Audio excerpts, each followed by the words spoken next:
Aí, gente, nós já estamos ao vivo no YouTube já. Bacana. Bom, eu estou aqui hoje com o Ricardo e com a Andréia, estou aqui com o Laerte também. Hoje a gente vai conversar sobre um assunto um pouco diferente para quem está acostumado com corrida de rua, com as corridas trail, com toda essa movimentação meio estranha por causa da pandemia, essas provas sendo canceladas, toda essa mudança no calendário. Tem muita gente por aí que está um pouco desmotivada em relação a treino, sem objetivo, né? Porque o objetivo era treinar para as provas. E aí o Laerte, que já é um ultramaratonista experiente, um grande peregrino aí, teve uma ideia brilhante, a gente conversando juntos aí, surgiu uma ideia e um desafio diferente. Bom, deixa eu apresentar em primeiro lugar as pessoas que estão com a gente aqui. A Andréia e o Ricardo, eles são montanhistas, trail runners, apaixonados por esporte. A Andréia, inclusive, já fez a peregrinação do... Fugiu o nome. Qual que é a peregrinação? Isso, ela fez Santiago de Compostela. Né? E o Laerte, ultramaratonista, apaixonado aí por ultradistâncias, já fez o Caminho da Fé pela Dutra umas 6 vezes e tantas outras... Desculpa, já fez a peregrinação pela Dutra 6 vezes e tantas outras pelo Caminho da Fé, né? Isso aí. A gente fez um pouquinho já. Tá, bom, eu comecei a falar com algumas pessoas sobre essa peregrinação em outubro e começaram a surgir algumas dúvidas. Aí o pessoal começou a mandar algumas perguntas. Eu vou soltando as perguntas para vocês. Eu imagino que é a dúvida da maioria das pessoas que têm vontade de fazer isso, ou esse ano, ou ano que vem, ou alguma vez na vida, para ver se a gente consegue ajudar ou esclarecer eles ou tirar um pouco da curiosidade, né? Bora lá. A primeira pergunta que fizeram para mim, Laerte, eu acho que essa pergunta cabe muito aí para você. Qual que é a distância aproximada para quem sai de São Paulo, considerando o início considerando o início da peregrinação no começo da rodovia Presidente Dutra? Bom, como eu faço aqui de saída do Butantã, né, que é da minha casa aqui no Butantã, próximo da USP, dá 185 quilômetros mais ou menos. O início da Dutra, para mim, está dando 20 quilômetros, 21 quilômetros. Então, é na faixa de uns 163, 162 quilômetros, mais ou menos, do início da Dutra ali com a Marginal até a entrada da Basílica mesmo. Porque você tem um caminhozinho no final lá, tem 2 opções de entrada, né? Você entra pela primeira alça de acesso de Aparecida, que você faz o caminho que seria o caminho tradicional, que você segue aonde sairia no Rio Paraíba do Sul, ou você segue 2 quilômetros para frente e entra pelo estacionamento, né? Entendi. Aí uma pergunta minha, chegando lá, como é que funciona? Tem algum ponto de apoio para receber o peregrino, ou cada um por si? Cláudio, lá, o ano passado, inclusive, eu também não conhecia, todas as vezes que eu fui para lá, eu não conhecia. Com o volume de gente que está cada vez indo mais para lá, ao lado do santuário, montaram uma tenda gigante, né, muito, muito grande. Então, eles colocaram um sistema, aqueles de lava-pés, né? Então, você tem pessoal da saúde ali, enfermeiros para tratarem dos seus pés, você tem estudantes de fisioterapia, tem diversas macas lá para fazer massagem no peregrino. Eles ampliaram demais esse serviço agora, tá muito bacana lá. Então, você chega, você cansado e já é recepcionado pelo pessoal lá de uma forma bem bacana. Entendi. Deixa eu até perguntar um negócio para a Andréia, que fez o Santiago de Compostela, que é um trecho bem mais longo, né? São 800 e poucos quilômetros aí. Como que é a questão psicológica para percorrer uma distância tão grande dessa? É possível, assim, qualquer pessoa percorrer uma distância desde que treinada? Você tem que ter um foco muito grande, né? Você tem que ir trabalhando a mente o tempo todo aí com um objetivo. E é trecho por trecho, é sempre imaginando cada pedacinho e focar no primeiro objetivo, segundo objetivo. Então, tem que ter um foco. A cabeça é o que mais manda aí no percurso desse, eu acredito que é a cabeça mesmo. Com certeza. No meio do caminho bate de vez em quando aquela vontade, às vezes, de desistir, quando começa a vir as bolhas, a dor na perna, dor na coluna, dor em tudo quanto é lugar? Com certeza, é o que mais vem.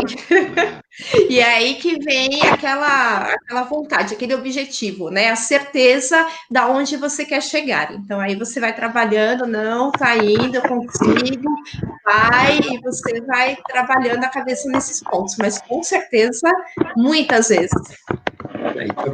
Talvez dentro do grupo também você tenha uma outra motivação, né? Acho que o próprio pessoal do grupo vai incentivando, né? Sim. Vai diminuindo um pouco esse impacto também. Acho que é uma outra vantagem de ir no grupo, né? Um vai meio que motivando o outro, que vai empurrando o outro, né? Isso, o grupo ele vai trazendo esse, porque assim, durante essas caminhadas, a gente tem os altos e baixos, né? Durante ali dá aquela vontade de desistir, dá vontade, aquela dor ganha uma proporção muito maior, e estando em grupo, isso daí você consegue amenizar um pouco, sim, para poder fazer, eu acho bem bacana. Aí uma outra pergunta que me fizeram aqui, é muito caro? É muito caro fazer essa peregrinação? Sai muito caro isso? Então, Cláudio, eu sempre fiz isso sozinho, né? Eu sempre fiz isso sozinho em períodos diferentes. Eu sempre gostei de fazer isso no meio do ano. Eu sempre fiz na época de julho, para aproveitar, inclusive, o clima, para não ficar pegando sol na estrada, porque é sol em cima e sol embaixo. Você está o tempo inteiro no asfalto, né? É diferente de você estar caminhando num lugar arborizado. Então, eu tinha um pouco maior de gastos quando a gente tinha que parar em pousada, alguma coisa. Nesse período do ano, em outubro, existem muitos pontos de apoio na rodovia, que são os PAPs, né, que eles chamam. E o ano passado até fiz um desafio pessoal aqui e gastei pouquíssimo para ir para lá. Pouquíssimo porque, assim, o recurso você tem praticamente inteiro na estrada, né? O pouquíssimo, quanto, mais ou menos? Eu fiz um desafio. Eu saí daqui da minha casa no Butantã com R$50. R$50, 50 realmente. A minha mochila nas costas, alguns suplementos, algumas coisas, e fui embora. E cheguei com dinheiro em Aparecido ainda. Mas assim, para não passar perrengue, o legal é se programar com mais ou menos quanto você acha de despesa aí? Cláudio, vai depender um pouco assim da disposição. Quando você vai para lá, você tem que ter um pouco de desprendimento em relação a valores, alguns confortos, né? Por exemplo, se a pessoa vai e quer ficar numa pousada, ela tem que mais se preocupar com o valor dessa estadia dela. A alimentação praticamente você não gasta, porque você tem ao longo da estrada inteira, né? Agora, se a pessoa não tiver problema de dormir numa barraca, dormir num colchonete, alguma coisa desse tipo, é praticamente nulo. Você só vai gastar dinheiro com alimentação, assim, supérfluo que você queira. A pessoa que, por exemplo, eu sou um cara que gosta de tomar uma Coca-Cola no caminho. Então, em algum lugar não tinha, eu tinha que pegar isso, né? Aí você ia lá, e usava uma despesa, porque não achou isso no ponto de apoio, né? Não. Em alguns lugares até tinham, sim. Mas eu gostava de trazer na mochila, de praxe das corridas. Então, o custo é muito baixo. Nesse período do ano aqui, é muito baixo. O pessoal está falando aqui, o Diego Dantas comentou, isso sim é desafio, ir para uns R$50 no bolso e chegar em Aparecido. Eu cheguei com dinheiro lá ainda, porque você realmente não usa durante o percurso, entendeu? Porque até Guarulhos é uma zona urbana, você então não tem esse ponto de apoio. A partir do Sakamoto, que dá mais ou menos 40 quilômetros para mim, vai dar uns 20 quilômetros da saída do início da Dutra, já começam os postos de apoio. Aí daí pra frente... Até aproveitando, falando até para o próprio Diego e para quem quiser saber também, na descrição desse vídeo tem um link para o canal do YouTube do Laerte, e lá tem o vídeo do desafio que você fez de R$50, né? Isso, foi o desafio de R$50. Tá lá no canal, o link tá na descrição aí do vídeo.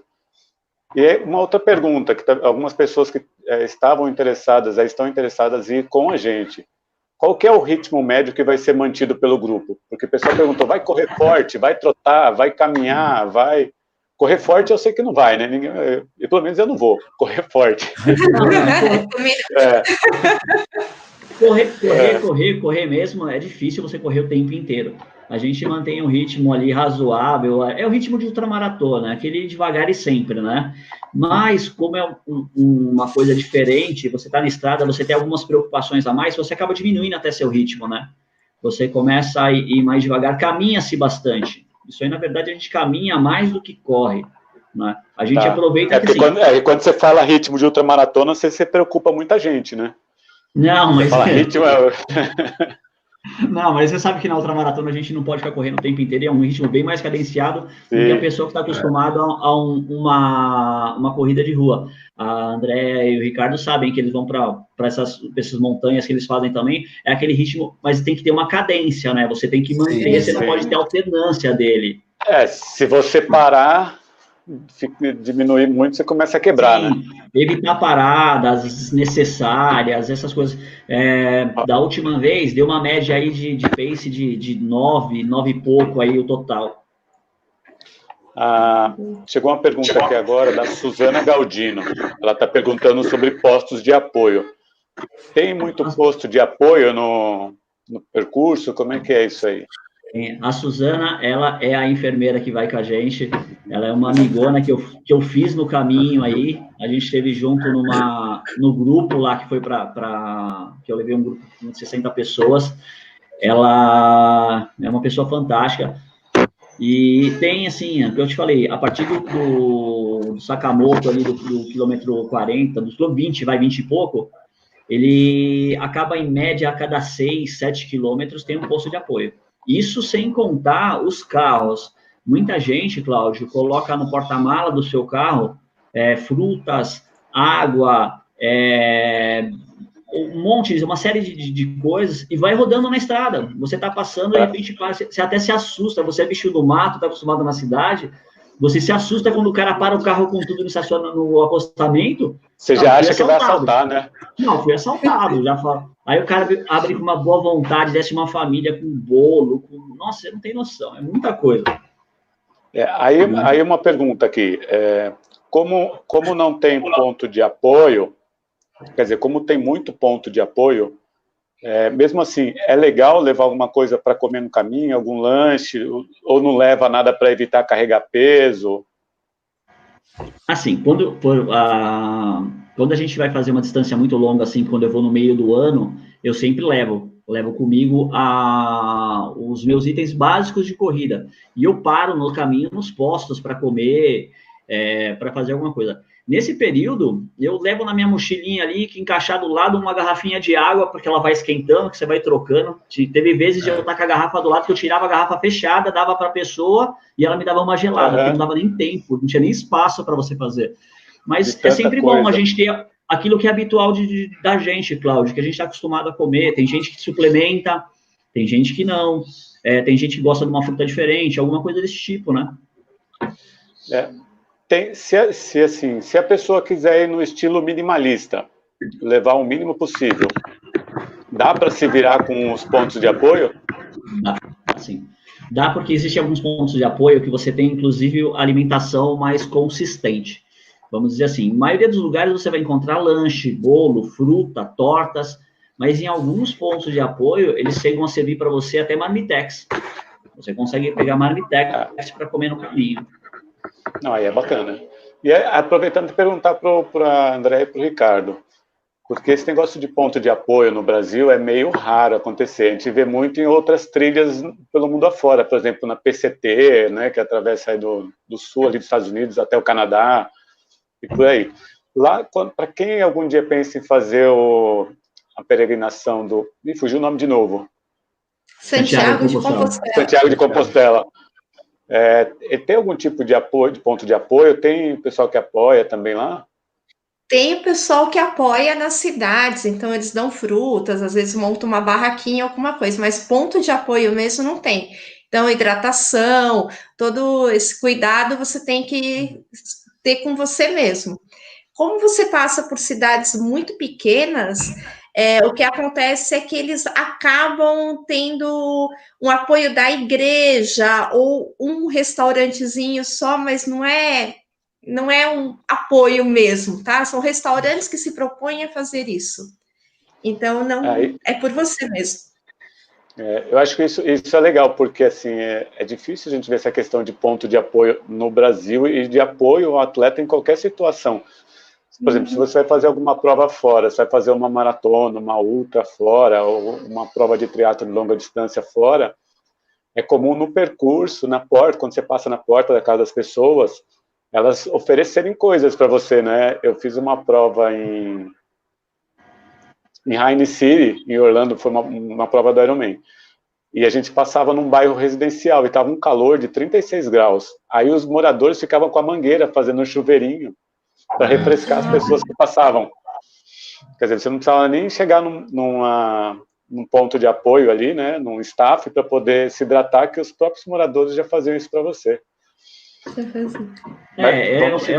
Isso que a gente passa nesse período do ano é uma exceção ali também, viu, Cláudio? É só naquele momento, não tem mais nada. Só, né? É que o pessoal ali, eles fazem bem, eles fazem, inclusive, em muitos postos de apoio, eles colocam massagistas, auxiliares de enfermagem, massoterapeutas para poder fazer massagem, cuidar dos pés, bolhas, bem bacana no caminho. Aí tem uma outra pergunta aqui, Laerte. Bom, como tem os postos de apoio, se a pessoa quiser levar pouca comida ou não quiser levar nada, tem esse apoio no caminho. Mas fora a questão da alimentação, o que é legal levar? Um resumo, assim, é lógico que a lista aí pode se estender, mas o básico que é legal levar, o básico que é legal se preocupar. O básico são os itens de segurança também, né, Cláudio, que a gente precisa ter.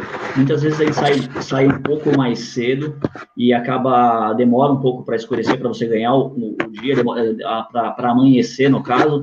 Então, você precisa estar sempre com colete refletivo, você tem que estar com você ali para levar. O certo é até usar durante o dia também, no caminho. Você ter lanternas, você tem que ter pelo menos uma de mão e uma de cabeça com você. E a gente está falando em 180 quilômetros, então a gente não pode colocar peso na mochila, porque se ela sai com 5 quilômetros, com 5 quilos aqui, quando ela chega lá, está com 35, né? Com certeza. Eles que estão mais acostumados em montanha, que eles levam uma quantidade muito maior de coisa, eles sabem disso daí, né? Nada de levar uma mochila cargueiro, né? Não. Pedrinha, né? Mas para as meninas, às vezes até um batom pesa, tá, gente? Qualquer coisa depois, você já quer jogar fora, você já não quer mais saber. Como eu falei, um caso de, por exemplo, quando a pessoa vai com apoio próprio, com carros de apoio, de repente ele pode levar 2 pares de tênis, ele pode trocar no caminho um par de tênis. De repente um tênis que não começou a dar um desconforto, ele pode trocar. Agora, quando não, você não vai levar 2 pares de tênis para ficar pendurado com você. Então, são os básicos que a gente tem que levar. Sempre ter uma bateria extra que eu costumo levar, localização mesmo, passar informação para celular, para essas coisas. Uma manta térmica, eu já deixo nas minhas coisas, uma manta de emergência, você nunca sabe o que você vai precisar. Então, assim, a gente tem que levar o mínimo possível, mas que seja eficiente para que a gente possa suprir necessidade no caminho, né? É legal levar aquelas... Eu acho que o protetor solar também é uma boa, né? A gente não esquecer do protetor solar, né? Porque vai pegar bastante estrada. Sim, protetor solar é essencial, porque aquilo ali começa a cozinhar a cabeça da gente. Mesmo assim, o boné, por exemplo, o boné que a gente costuma usar de corrida, alguma coisa, na caminhada, na coisa, já é aquele boné diferente, aquele boné estilo legendário, né? Tem que ter uma toalha atrás aqui, né? Isso, porque ele castiga demais a região do pescoço, orelha, então tem que tomar muito cuidado com isso daí. Acho que entrou o tênis também, acho que não pode ser amaciado na hora, né? Um tênis que já tenha rodado com ele, né? Não, tênis não tem como. Tênis tem que ser aquele calejado, aquele já com espaço, porque vai inchar o pé, vai fazer. Uma coisa que eu aprendi na primeira vez que eu fui, que eu ganhei experiência com um amigo que já faz isso há muito tempo. Eu sempre levo aí 4, 5 pares de meia. Né? Porque eu vou trocando essa meia a cada 3, 4 horas, eu paro, tiro a meia, limpo meus pés, muita poluição na estrada, né? Então a gente pega aquela fuligem, você acaba tirando, limpo meus pés, uma toalhinha ali para limpar os pés, meia nova, dá a impressão que eu acabei de calçar o tênis. Capa de chuva também é legal, né? Não, esses são os itens básicos, aí depois a gente pode fazer uma listinha, deixar tudo já fixo aí, que é o que a gente precisa, né? Aquela lanterninha que o pessoal coloca na bike vermelha, que fica piscando atrás, é legal colocar na mochila nas costas? Para caminhar durante a noite, ajuda? Sim, ajuda sim. Hoje já existe uma para até menos peso, é uma que ela funciona como um dínamo, que com o próprio movimento ela acaba carregando e vai piscando. Então você é menos peso para carregar, mas é legal sim para levar. Tá. Aproveitando, eu coloquei a pergunta aí, ó, do Igor. Ele perguntou se é necessário que o participante tenha um grande condicionamento físico para cumprir o trajeto até a Aparecida. Igor é outro irmão de que a corrida me deu, aí é o parceiraço.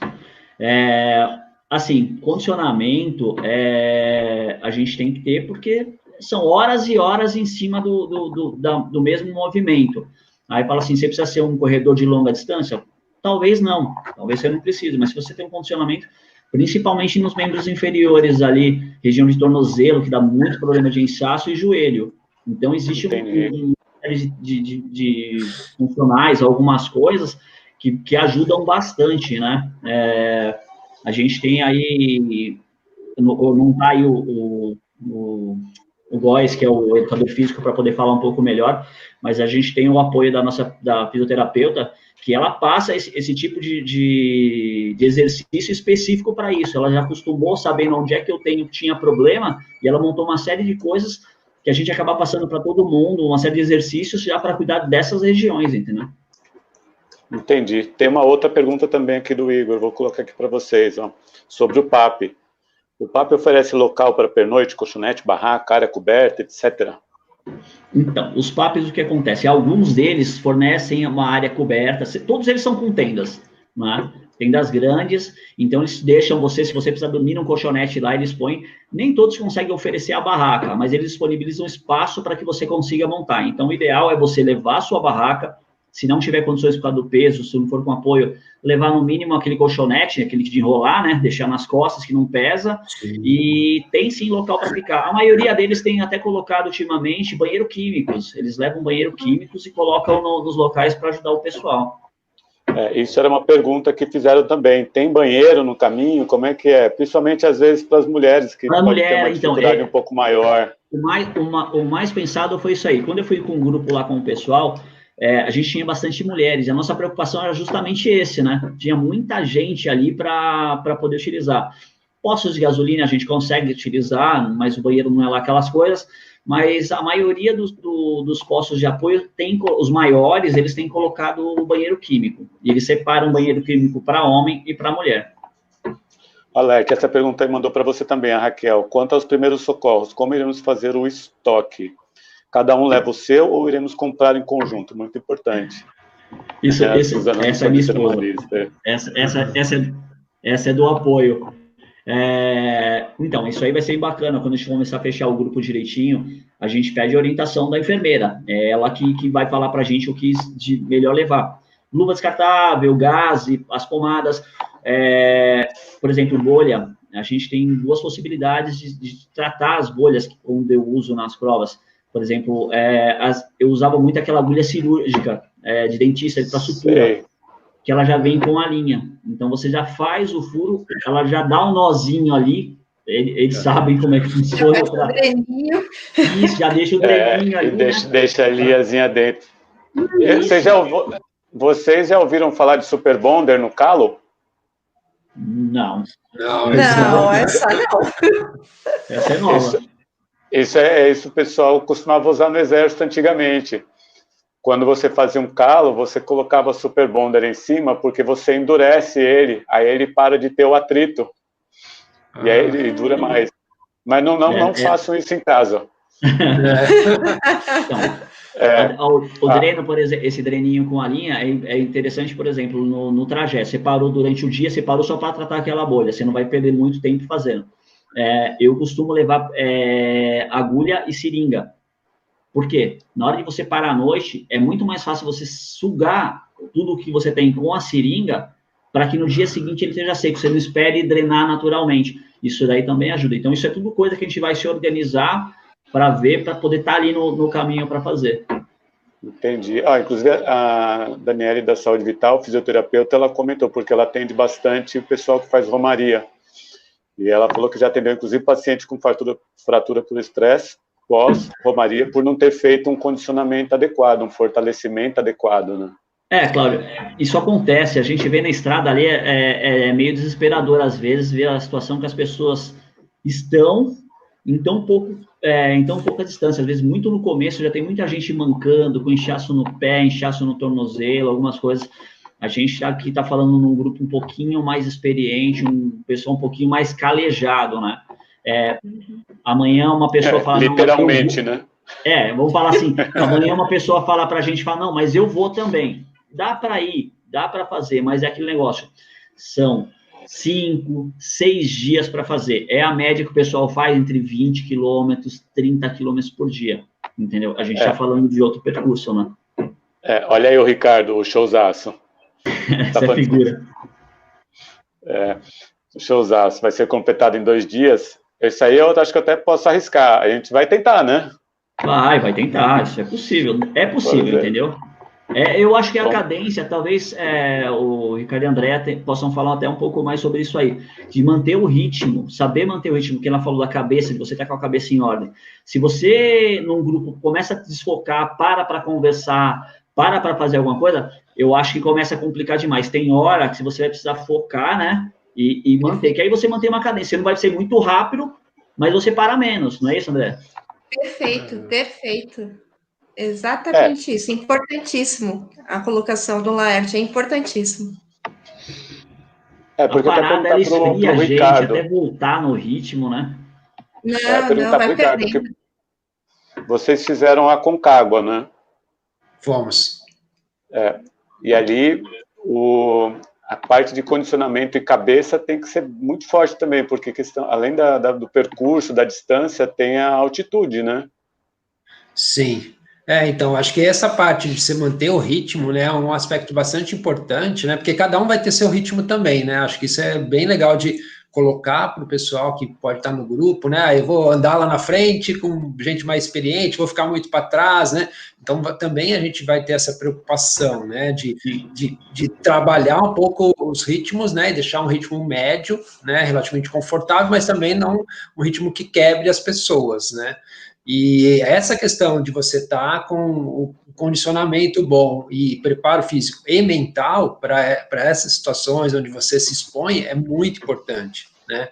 Então, a altitude, com certeza, não vai ser o caso, né, da peregrinação, claro, mas ela é um fator adicional que a gente encontrou lá na Concagua e que realmente traz, assim, mais cansaço, o seu organismo começa a não consumir tanto, né, a alimentação que você tem e tal, então é um outro fator, né, aqui acho que a gente vai ter bastante a questão da incidência solar, né, acho que a poluição é outro fator, né, e o ritmo que vai ser colocado, então são coisas um pouco diferentes, mas que no fim do dia a questão mental com o condicionamento físico, elas têm que estar juntos, né, nesse preparo também. Sim. Uma outra pergunta para vocês dois. Desculpa, Laerte, fala aí. Não, só pedir, complementando, principalmente sobre a parada. Quando eu fui com um grupo grande, que nós fomos, queriam parar a cada 5 quilômetros, queriam parar 20 minutos, meia hora. E eu que ditava o ritmo, começava a pegar e eu era o chato, né? E aí eu fui explicar para eles que, assim, o que vale não é o descanso de 5 minutos, 10 minutos. O que vale é você chegar 1 hora, 2 horas antes e ter aquela noite de sono melhor. Aquilo que vai fazer com que suas energias sejam repostas. Sim. Então, quando eles começaram a entender isso, aí sim, rendia o dia bem, chegavam um pouco mais cedo, chegavam cansados, mas chegavam mais cedo, tinham mais tempo para se cuidar, tinham mais tempo para descansar, principalmente. Recuperar, né? Então, a gente costuma dizer que a montanha a gente faz paradas produtivas. Então, quando a gente para na subida de uma montanha para preparar alguma coisa, para tomar uma água, para comer, são paradas produtivas que você faz para manter essa cadência. Sim. A pergunta que eu ia fazer para o Ricardo e para a Andréa. Qual que é o tipo de preparo físico que vocês fazem para essas expedições, para quando vocês fazem alta montanha? Porque eu imagino que muito dessa preparação sirva também para quem pensa em fazer essa peregrinação até Aparecida, né? Sim, eu acho que assim, a gente faz bastante cardio, né? A gente tem que estar com um preparo cardiovascular bastante importante, né? E a gente faz bastante cardio, então corrida, condicionamento, né? Variado, né? Subida de escada atualmente. Subida de escada. No condomínio. Isso ajuda o fortalecimento também, né? Físico. Então tem fortalecimento muscular, né? Eu acho que também questão lombar, né? E core, né? Que a gente chama, né? Que a barriga, abdominal, prancha, né? São todos bem fundamentais, porque é onde sustenta, né? Como o Lars comentou, você tem o ritmo lá, sempre no mesmo ritmo, andando, né? Então, essa que sustenta mesmo é todo esse core, né? Então, são bastante exercícios que a gente faz, focados para esse, né? E fortalecimento dos membros inferiores também, né? O fortalecimento é bem importante. Eu acho que teve até um comentário, acho da fisioterapeuta, que já atendeu pessoas que tiveram fratura por estresse, né? Eu, quando não conhecia essa parte de fortalecimento, que eu comecei a correr 10 quilômetros, eu tive fratura por estresse na tíbia, por falta de fortalecimento, inclusive da parte aqui do core mesmo, como o Ricardo disse. Aí eu aprendi uma lição a duras penas, então é muito importante, além do cardio, você ter um fortalecimento, nem seja um funcional, não precisa ficar lá bombado na academia, né? Você tem que estar fortalecido mesmo. Eu acho que até para eles, o tipo de prática deles, eles acabam carregando aquelas mochilas realmente maiores. Então, eu acho que a região de ombro, trapézio, tem que ser bastante trabalhada também para não saturar. Eu fiz agora o Caminho da Fé que eu fiz com a minha esposa, então nós fomos com mochilas grandes. Né? Eu fui com uma mochila pesando quase 9 quilos. E eu senti muito, mesmo acostumado a correr com mochila, com peso nas costas, eu senti bastante a região do trapézio ali. Sim. Eu tenho uma facilidade em casa, porque minha esposa é fisioterapeuta esportiva, né?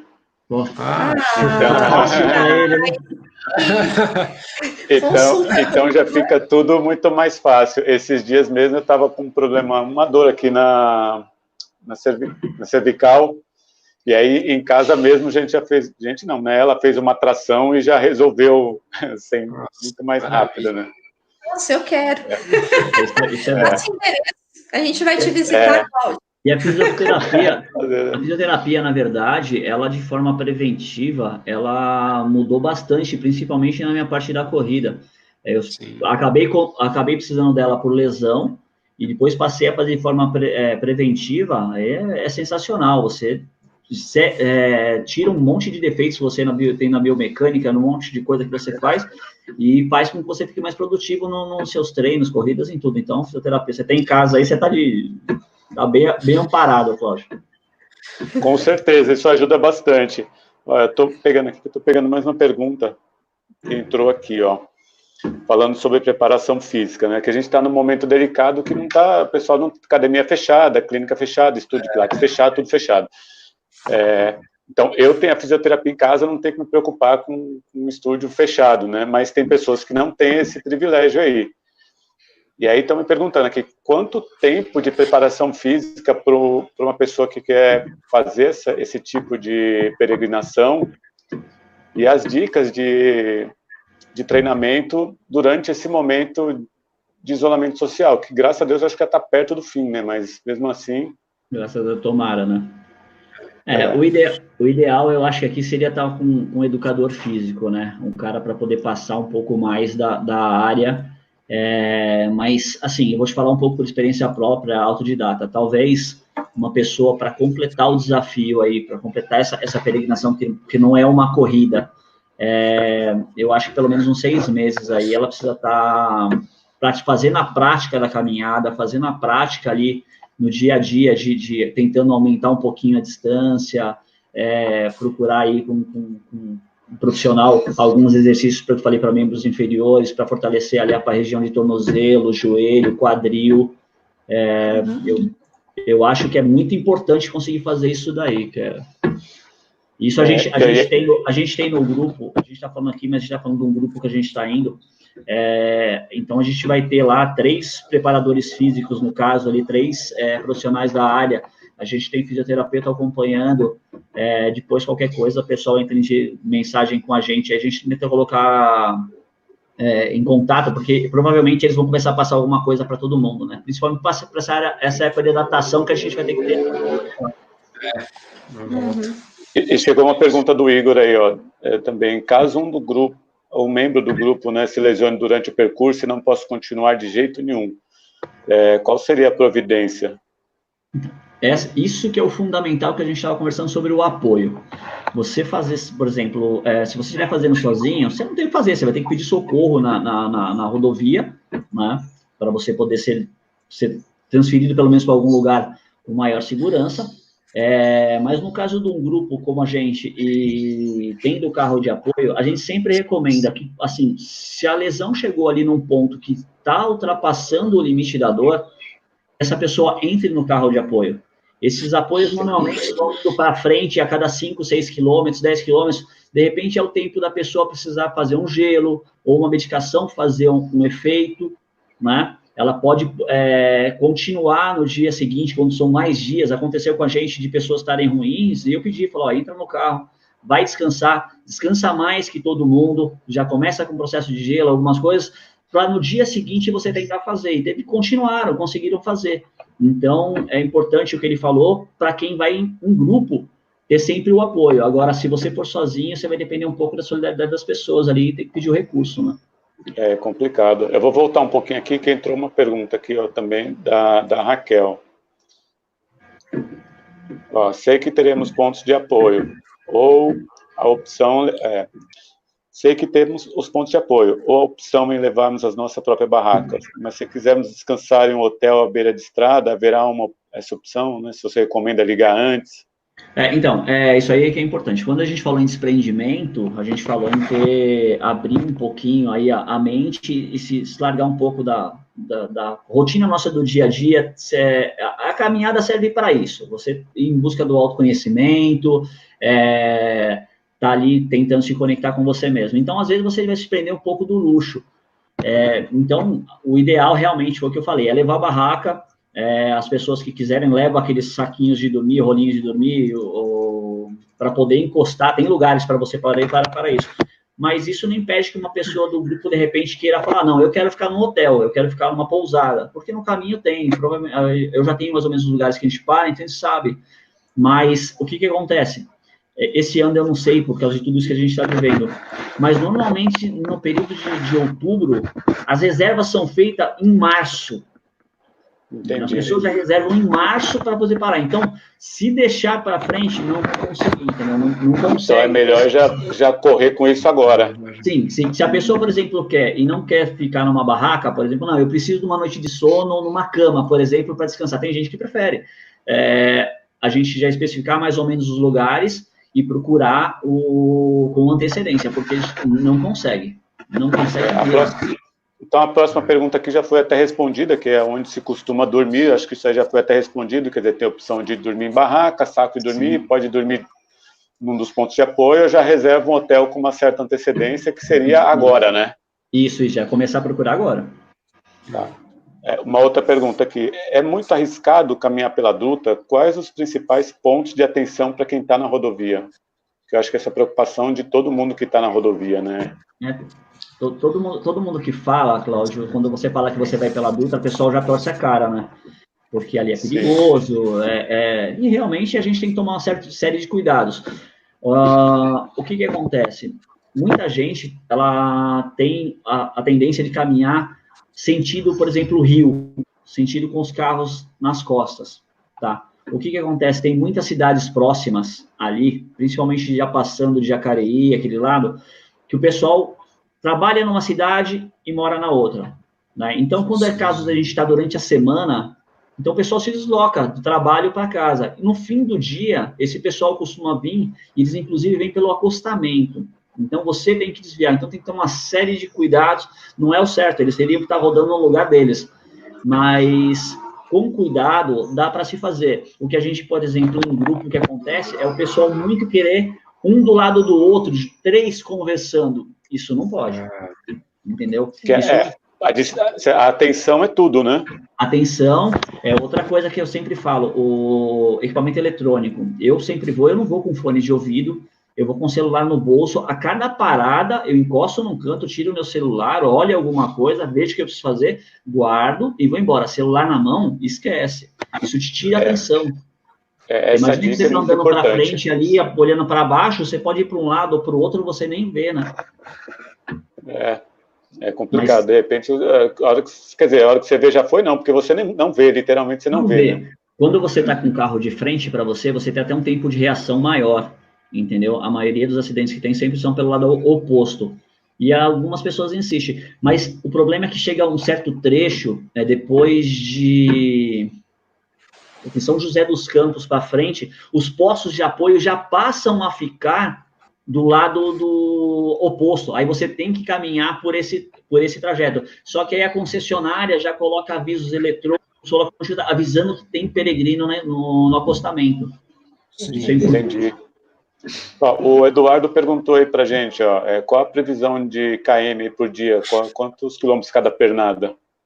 O Edu também foi um que foi comigo nessa romaria que nós fizemos em grupo. Ele me ajudou a puxar o pessoal, maratonista também. E, assim, nos 2 dias que a gente está prevendo, eu vou tirar uma base pelo ano passado. O ano passado eu saí daqui de São Paulo, eu rodei 100 quilômetros, eu parei com 100 quilômetros, 101 quilômetros, e eu parei em São José dos Campos. Né? Tem um posto de apoio lá, que até já fiz contato com eles, já avisaram que estão com licença da prefeitura para ser instalados, já estão sabendo que o grupo vai chegar lá, são 100 quilômetros. E no dia seguinte, sobraram 80 e pouquinho para fazer. A última perna. A última perna. Mas como, por exemplo, o feriado é na segunda-feira, vamos supor, o grupo está, ou o clima, ou muito sol, ou muita chuva, ou alguma coisa, a gente consegue dar uma dividida para poder, de repente, chegar na segunda-feira um pouquinho mais cedo, para o pessoal dar tempo de retornar, né? Tá, você comentou que tem os banheiros, tá, no caminho, mas aí me perguntaram aqui também, a questão do banho, se a pessoa não ficar em um hotel ou pousada, tem como tomar banho em algum lugar, até tipo esses postos de gasolina que você paga para tomar banho, essas coisas? Sim, sim, tem posto de gasolina que você pode pagar, eu acho muito chato o que acontece, nesse período do ano, muita gente sobe preço de banho, sobe preço de almoço, de algumas coisas pela movimentação que está lá, né? É Brasil, não tem jeito. Mas, por exemplo, em São José dos Campos existe o CEAGESP, e eles montam lá o maior posto de apoio. É um dos maiores que tem o CEAGESP. E lá é aberto para você tomar banho de graça, tranquilo. Então, eu parei em São José dos Campos, dormi, no dia seguinte rodei mais 12 quilômetros, parei em São José, lá no CEAGESP, tomei o banho, troquei de roupa, comi ali, e aí eu segui embora direto. Que show, beleza. Uma outra aqui, peraí. Desculpa, Cláudio, fora que lá na Basílica, naquele centro de apoio que eu te falei, que eles montaram, tem banheiros para banho também. Tá, isso é importante. Mas quem quiser ir no modo roots também sem banho, pode ir, né? Só caminhar distante um do outro. É um paninho do lado ali, um lenço umedecido e vai embora. Vou colocar aqui, o Igor comentou aqui, para vocês aí, André e Ricardo. Ele quer saber um pouquinho mais dessas vivências que vocês já tiveram aí pelas montanhas, tudo, porque eu imagino que o que vocês fazem é o que a maioria das pessoas tem vontade de fazer e não sabe como começar, né? É o sonho de todo mundo, né? A gente já foi para algumas montanhas, principalmente nos Andes, né? Peru, Bolívia, Argentina, Chile também, né? E fazendo alta montanha, né? E assim, no Peru a gente fez o Misti, que é em Arequipa, né? O vulcão, e o Chachani também, que fica perto deles. E assim, são situações muito, muito lindas, né? Você se expõe, que nem a gente está falando também, né, na questão da peregrinação, né? A exposição que você, né, se coloca, né, em se conhecer melhor ao longo desse caminho que a gente falou, né? A peregrinação é um pouco disso também, né? Então, esse autoconhecimento é o principal benefício, né? Acho que você pode extrair de situações como essa, da peregrinação ou mesmo na montanha, né? onde você também está com você mesmo, tem o seu ritmo, tem o seu objetivo, tem uns dias, né? E você tem que olhar naquele dia, cumprir e assim seguir, né? Exatamente, a falta de oxigênio, aí não é um dia sem tomar banho, mas são alguns dias, né, sem tomar banho, retendo gelo para a gente poder cozinhar e comer, né? Porque aí o apoio acabou, é só a barraca mesmo, né? A gente não tem, aí é perrengue mesmo, mas o visual, assim, é incrível, né? O visual que a gente teve lá do Aconcagua foi fantástico. A gente chegou até 600 aí, e é fantástico. Na descrição do vídeo, na descrição desse vídeo, nessa transmissão aqui do YouTube, tem o link de vocês também lá. Então, quem quiser acessar para saber um pouquinho mais, eu coloquei o link do canal do YouTube, da André e do Ricardo, e do site deles também. Então, por aí vocês conseguem acompanhar um pouco dessa experiência, de tudo que eles fizeram. A gente conta um pouquinho, e aí depois também lá dá para se inscrever no canal, no portal, a gente também vai trocando ideia. Tem desde corrida no deserto do Atacama até subida de vulcão com gelo na Bolívia, tem, né, o famoso Aconcagua mesmo, tem bastante historinha lá para contar, fotos, vídeos, enfim. Historinha é ótimo, né? Cada expedição dessa dá para fazer um livro, né? Mas o que o Ricardo falou, agora só complementando o que o Ricardo falou, a peregrinação, ele fala, podem até falar que eles estavam em casal ali. Às vezes você está nessa daí, muita gente pensa que, não, é por causa só da fé, existe sim, claro, a maioria dos caminhos que você tem hoje, eles são ligados à fé. Santiago de Compostela, o Caminho da Fé aqui no Brasil, outros, né? Mas não necessariamente você precisa ir por uma religião. Você vai pelo autoconhecimento que o Ricardo falou, você vai pela busca de se conectar com a natureza. Isso aí, eu falo, todo mundo precisa fazer pelo menos uma vez, porque você nunca mais vai ser o mesmo, você volta completamente diferente. Isso é verdade, verdade mesmo. Isso é a mais pura verdade. É fantástico, porque você não volta igual mesmo. Nunca. Não. Nem em casal. Se você fizer em casal, também ajuda a convivência, tá, gente? Ajuda bastante. Aí você volta diferente, até com relacionamento diferente. Ajuda. Mais uma pergunta aí, acho que até o Laerte até comentou, roupa com refletor, né, Daniel, da Saúde Vital. Roupa com refletor. É importante? É o colete lá, acho que seria, digamos, obrigatório, né? O colete refletivo tem que estar com a gente ali o tempo inteiro. Começou a escurecer, põe, porque em vários trechos você não tem a iluminação da via, né? São só dos carros mesmo, então é muito importante. Com certeza. Bom, a gente já está chegando perto do final aqui. Eu vou colocar as últimas perguntas relacionadas, acho que ao retorno e à chegada à Basílica. E a gente já deixa o convite, então, para uma próxima. Aí a gente aborda um tema um pouco mais profundo, né? De repente a gente pode falar sobre a questão de alimentação, sobre a questão de treinamento, sobre a questão de hospedagem, e se aprofundar mais em cima de um tema, né? Alguém tiver dúvida, já deixa nos comentários aí para a gente já ir elaborando isso, né? Com certeza. Aqui, ó, tem uma pergunta aqui no caso de chegando à Basílica, né? Se tem algum lugar lá para se abrigar, como que seria, se tem algum custo? Lá na Basílica, o entorno é feito justamente para o turismo, né? Mas essa época do ano é que eu te falei, tem que sempre com antecedência a reservar. Mas o que acontece que eu acho bacana, o próprio santuário, ele abre o estacionamento, ele fica aberto para você montar as barracas. Então, se você chegar lá, você pode montar sua barraca no estacionamento. Tem gente que dorme dentro da Basílica. Esse ano que eu fui para dormir na Basílica. Eu ia chegar lá e ia dormir lá dentro mesmo. Só não deixa eu deitar no banco. Mas em qualquer lugar que você quiser encostar lá dentro, você pode dormir tranquilo. Entendi. Bom, e a última pergunta aqui, a questão da volta, né? Como que funciona essa volta para São Paulo? Né? O retorno. O que a gente sempre, assim, normalmente quando a pessoa vai fazer a primeira vez, a família às vezes acaba indo para acompanhar a chegada, porque é emocionante. Eu tenho um vídeo que eu fiz a primeira vez que eu fui, toda vez que eu vou lá, eu vejo aquilo e acabo chorando de novo, que minha família foi para me receber.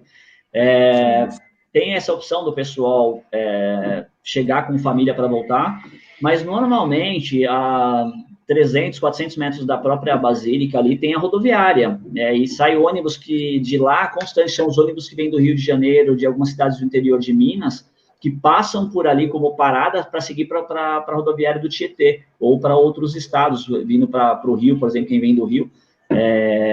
Essa opção também é válida lá, para voltar, mas o ideal mesmo seria assim, por exemplo, a família chegar lá porque a pessoa volta cansada, né? Vontade de deitar e largar e não querer fazer mais nada.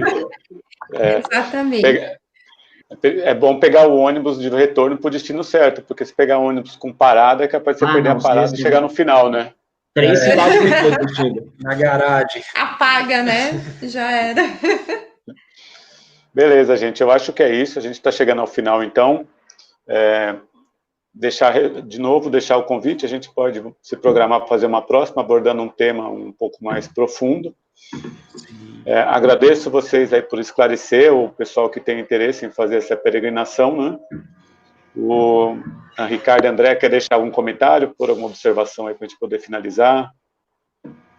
Eu acho que, assim, vale, né, pensar bem em fazer realmente, né, como o Laerte comentou, a gente tinha falado, né, eu acho que é um ato também de autoconhecimento, é um desafio pessoal também, muitas vezes que você coloca, né, então acho que é uma coisa para realmente pensar com carinho, óbvio que você não vai fazer algo além das suas capacidades, né, também tem que ter um bom senso, né, mas acho que a gente vai ter a oportunidade também, ao longo dos próximos dias, aí, próximas semanas, conversar um pouco também sobre a preparação física e outros aspectos que podem ajudar, né, a gente nessa jornada até chegar efetivamente à peregrinação, né? Sim, porque planejamento é tudo, mas ter uma experiência dessa, realmente, a chegada é emocionante demais. E o que você traz para a sua vida depois no dia a dia traz mudanças, não é só na peregrinação, é o que você traz depois com você para o seu dia a dia. Vale muito a pena. Acho que todo mundo deveria fazer, sim. Com planejamento, tudo certinho, mas é algo que não dá para passar. Beleza. Laerte? Então, fazer o convite para o pessoal aí, quem quiser acompanhar a gente aí, que a gente vai tentar passar as informações necessárias para todo mundo, para que todo mundo possa fazer. A gente, o que a gente vive uma vez, a gente quer passar para as outras pessoas, fazer com que eles sintam também a mesma emoção que a gente conseguiu. A Andrea falou bem, isso aí muda não só naquele momento, não muda o atleta, muda a vida da pessoa, ela passa a se ver de outra forma. O sacrifício faz com que a pessoa enfrente as coisas de uma forma diferente, né? E você tem tempo durante o trajeto para você pensar em N coisas ali. Então, com organização, com preparação e com orientação, eu acho que todo mundo consegue fazer e precisa fazer. Então, pelo menos uma vez na vida, que não seja pela Dutra, que seja por outros caminhos, que não seja relacionado a ir para Aparecida ou qualquer outro lugar. A pessoa precisa fazer uma vez na vida isso. Perfeito. Bom, obrigado mais uma vez pela participação de vocês. Acho que esclareceu bastante aí para a galera que tem interesse em participar. Esse link vai ficar disponível no YouTube. E é isso aí. Vamos contar numa próxima para a gente conversar um pouquinho mais e poder aprofundar um pouquinho mais no tema. Até outubro ainda tem um pouquinho de chão ainda, né? Então a gente pode conversar mais algumas vezes. Não, só chamar que a gente vai estar aqui à disposição. É isso aí. Com certeza, beleza? a gente adora falar sobre isso. A gente gosta pouco de falar, né? Com certeza. Já estamos com 53 minutos. É isso aí, então. Bom, boa noite para todo mundo, boa noite para a galera que está assistindo e até mais. Boa noite, Tchau, tchau. Valeu. Valeu.